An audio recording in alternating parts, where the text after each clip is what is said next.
This is Professor Michael Chapman. I'm one of the most experienced IVF doctors in Australia. I believe that an important part that I can contribute is to educate patients in relation to fertility, infertility, and all that involves. These series of podcasts help to educate you. I hope they are helpful to you. If you wish to know more, however, I'm more than happy to have you contact me via email, which is profmchapman@gmail.com, or make an appointment to see me on 9138 4222.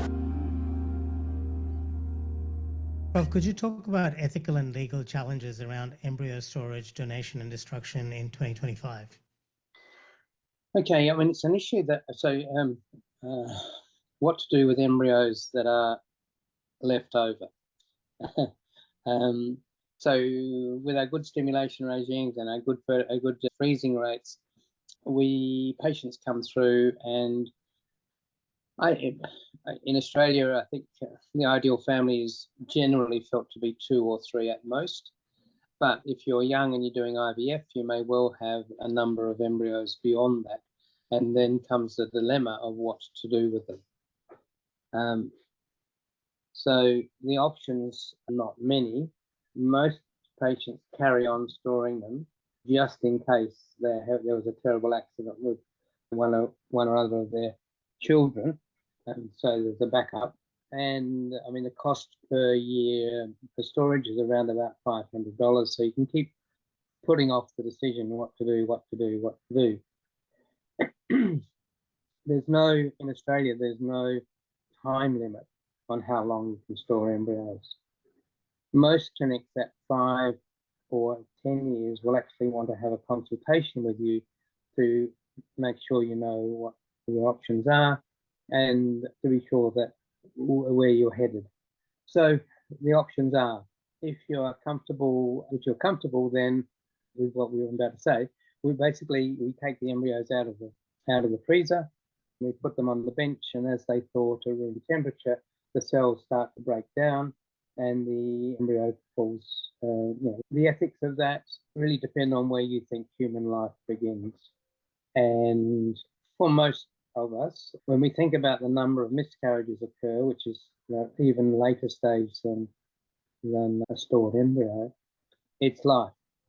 And in the human, in fact, we actually produce many more embryos early on in the late menstrual cycle that never make it beyond the stage that these embryos are at. So each of those embryos, there was probably a 60 or 70% chance they were never going to make a baby anyway.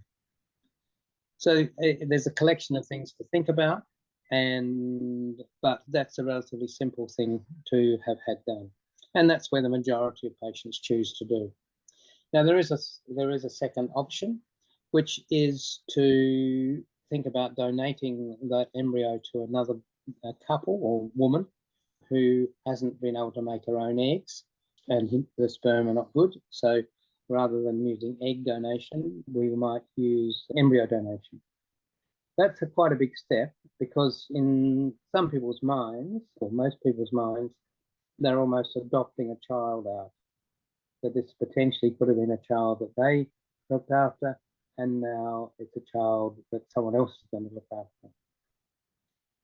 In making the decision and moving forward with that, there's a lot of counselling going on. In most clinics, there is a capacity to do this, and that almost always involves the donor parents and the recipient parents meeting each other and being comfortable that this is the next step, and then talking about things like, how would I follow? Would we be able to see how this child's being looked after? So there's a lot of steps in that. Now, counselling 2 or 3 sessions individually, and then with couples together. But that is the way that some people go, but it's not often. At the moment, in 2025, the big nitrogen tanks are filling up with more and more embryos that people aren't making decisions about. There is another option, which is using them for research purposes. The technique of genetic testing of embryos is quite a sophisticated skill, and you could say to the clinic that you're happy in the process of the embryo's demise, you would be comfortable with them, with the embryologist using them as a training ground for other patients. And that is at least on the way out, you're doing something useful with those embryos.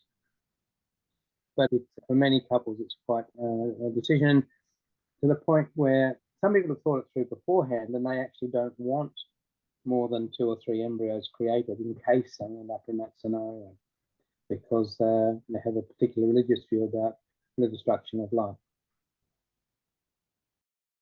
And don't forget that you can access all the previous episodes by going to our website www.theivfjourney.com and select IVF Journey podcast from the navigation menu.